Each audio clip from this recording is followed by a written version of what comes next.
नमस्कार साथियों, स्वागत है आपका अपने चैनल मिस्टर एसबी क्लच पर। जी हाँ साथियों, आइए आज के आउटसोर्सिंग कच्चे क्रम से जुड़ी कुछ खबरों को जल्दी से जान लेते हैं कहाँ से क्या खबर आई है। तो सबसे पहले दोस्तों खबर की शुरुआत कर लेते हैं। यहाँ पर जो सैलरी की परेशानी चली हुई है कौशल रोजगार निगम कर्मचारियों के साथ। जी हाँ, कौशल रोजगार निगम में कार्यरत कर्मचारियों को 2 माह से नहीं मिला है वेतन। विधायकों व सांसदों को ज्ञापन देने की तैयारी। तो साथियों सबको पता है भाई, जो कर्मचारी एचकेआरएन के थ्रू काम कर रहे हैं उनके साथ पेमेंट की समस्या चली हुई है और इसी परेशानी को लेकर यहाँ पर कर्मचारियों की बैठक हुई है पीडब्ल्यूडी मैकेनिकल वर्कर यूनियन की, जिसमें उन्होंने बताया है कि अधिकारियों से बातचीत की तो पता चला कि यह पद तो सर्जित ही नहीं है। इसके कारण उनके वेतन की फाइल पास नहीं की गई है। वहीं सरकार की हिदायतों के बावजूद इन कर्मचारियों को जॉब सिक्योरिटी भी नहीं दी गई है, जबकि ये कर्मचारी पिछले जून 2022 से लगातार अपनी निरंतर सेवाएं दे रहे हैं। सरकार द्वारा इन कर्मचारियों का 3 महीने का कार्यकाल तो बढ़ाया गया है, लेकिन इन कर्मचारियों का वेतन नहीं दिया गया है, जिसे कर्मचारियों में भारी रोष है। बताया गया है अगर समय से इसका भुगतान नहीं किया तो 10 जून से संगठन हरियाणा प्रदेश में सभी सांसदों और विधायकों, सत्ता व विपक्ष को मांगों का ज्ञापन सौंपेंगे। तो साथियों कर्मचारी अब परेशान हो चुके हैं सैलरी नहीं आने से, इसलिए यहाँ पर इन्होंने अब तैयारी करनी शुरू कर दी है कि विधायकों को, सांसदों को ज्ञापन सौंपेंगे, चाहे वो पक्ष के हैं या फिर विपक्ष के हैं। दूसरी तरफ कलायत से भी दोस्तों एक खबर देखने में आई है। नगर पालिका के पार्कों की सफाई का टेंडर कर्मचारियों को नहीं मिला, 10 माह का वेतन।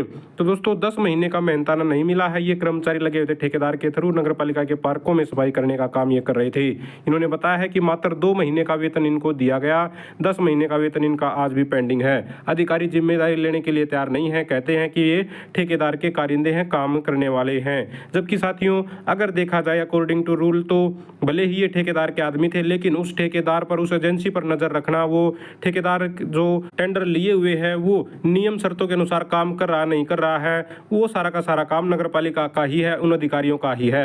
अगर अधिकारियों ने अच्छे से नजर रखी होती, प्रॉपर तरीके से उस ठेकेदार की जो नियम शर्तें थी उनको फॉलो करवाया होता, तो दोस्तों इस तरह की परेशानी आज इन कर्मचारियों के सामने नहीं आती। 6 ये कर्मचारी हैं जिनकी 10 महीने की सैलरी रुकी हुई है। और साथियों यहाँ पर देख लेते हैं रोहतक से कर्मचारियों ने 9 को हड़ताल का किया है ऐलान। जी हाँ, ठेका प्रथा हटाए जाने व नियमित भर्ती सहित तमाम मांगों को लेकर पालिका कर्मचारियों ने 9 जुलाई को हड़ताल का ऐलान कर दिया है।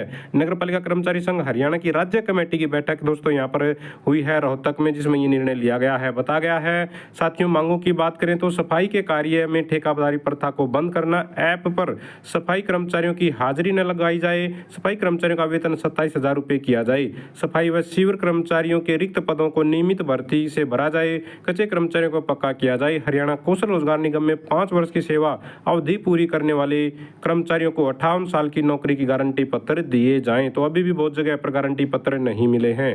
5 वर्ष की अवधि पूर्ण न करने वाले कर्मचारियों को नियमों में छूट देकर रोजगार की गारंटी दी जाए। तो नियमों में छूट भी यहाँ पर कर्मचारी मांग करेंगे आने वाली हड़ताल में 9 जुलाई को। और यहाँ पर देख लेते हैं साथियों, खबर आ रही है रोहतक से। मिड डे मील कार्यकर्ता यूनियन 5 जून को पानीपत में करेंगे शिक्षा मंत्री आवास का घेराव। तो शिक्षा मंत्री महिपाल डांडा के आवास पर प्रदर्शन करने जा रही है मिड डे मील कर्मचारी 5 जून को। यहाँ पर कर्मचारी ने बताया कि लोकतांत्रिक तरीकों से ज्ञापन देने के बावजूद अब तक कोई सकारात्मक जवाब नहीं मिला है। बयान के अनुसार मिड डे मील कार्यकर्ता समाज के सबसे कमजोर तबकों से आती है, जिनमें बड़ी संख्या में विधवाएं हैं और जिनके पास इस कार्य के अलावा कोई अन्य आजीविका का साधन नहीं है। इसके बावजूद उन्हें सिर्फ 7,000 रुपये प्रति माह मानदेय दिया जाता है, वह भी सिर्फ साल में 10 महीने का। छुट्टियों का कोई भुगतान नहीं होता है और कई जिलों में यह मानदेय कई महीने तक अटका रहता है। केंद्र सरकार की ओर से केवल 1,000 का योगदान मिलता है, वह भी कई माह से लंबित है। तो किस तरह से कर्मचारी परेशान है, मात्र 7,000 रुपये और 10 महीने के वेतन के साथ है। और यहाँ पर देख लेते हैं साथियों, नारनौल से अपडेट है। फायर कर्मचारी 3 को देंगे आंदोलन का नोटिस।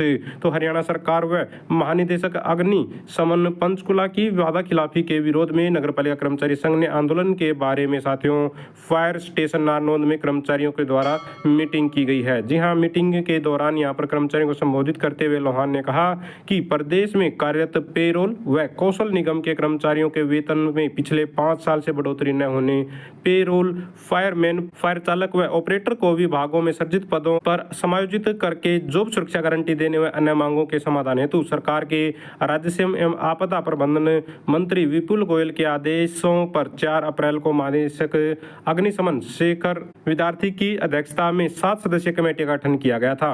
इस कमेटी में अन्य अधिकारियों सहित यूनियन के 2 पदाधिकारी भी शामिल थे। उन्होंने बताया कि इस कमेटी की 2 बैठकों के बाद निष्कर्ष यह निकला कि फायर कर्मचारियों को कमेटी के नाम पर ठगा गया है, यानी कि कमेटी गठित कर दी जाती है, वो कुछ टाइम ले लेती है, फिर वो टाइम बढ़वा लेती है, आखिर में कर्मचारियों के पक्ष में कुछ खास निकलता नजर नहीं आता। तो कुछ इसी तरह का यहाँ पर नजर आ रहा है साथियों। 1.5 महीना बीतने के बाद भी कोई समाधान नहीं हुआ है कर्मचारियों की समस्याओं का। गुस्साए फायर कर्मचारियों ने आंदोलन का ऐलान कर दिया है। 3 जून को जिला हिसार के सभी फायर स्टेशनों के कर्मचारी फायर स्टेशन हिसार पर प्रदर्शन करके जिला फायर अधिकारी हिसार के मार्फत राजस्व मंत्री विपुल गोयल के नाम आगामी आंदोलन का नोटिस देंगे। तो आप लोग देख रहे हैं कर्मचारियों का यहाँ पर सब्र है जो वो टूट रहा है, सब्र का बांध टूट रहा है साथियों, क्योंकि लगातार आश्वासन दिए जाते हैं, कमेटियां गठित कर दी जाती हैं, लेकिन रिजल्ट कुछ भी निकलकर सामने नहीं आता है। आगे बढ़ते हैं, फरीदाबाद से अपडेट ले लीजिए। निगम कर्मचारियों ने निकाय मंत्री विपुल गोयल को सौंपा है मांग पत्र। तो यहाँ पर साथियों विपुल गोयल जी के पास ही पहुंचे हुए थे सफाई कर्मचारी अपनी मांगों को लेकर, और इन्होंने यहाँ पर सफाई कर्मचारियों की नियमित भर्ती करने की मांग की है। जी हाँ, लंबे समय से दोस्तों ये वेटिंग है कि भाई जो नियमित कर्मचारी हैं, सफाई कर्मचारी खासकर इनकी बात हो रही है कि उनकी पक्की भर्ती नहीं आई है, तो ये चाहते हैं कि पक्की भर्ती निकाली जाए सफाई कर्मचारियों की, और जो कच्चे कर्मचारी हैं उनको भी पक्का किया जाए। तो दोस्तों ये थी सारी की सारी आज की आउटसोर्सिंग कच्चे कर्मचारियों की खबरें। अगर आप भी चाहते हैं हरियाणा में एजुकेशन से रिलेटेड आउटसोर्सिंग कच्चे कर्मचारियों की खबरें समय पर पाना तो चैनल को जरूर सब्सक्राइब करें, वीडियो को लाइक करें, दोस्तों के साथ शेयर करें। Thank you very much.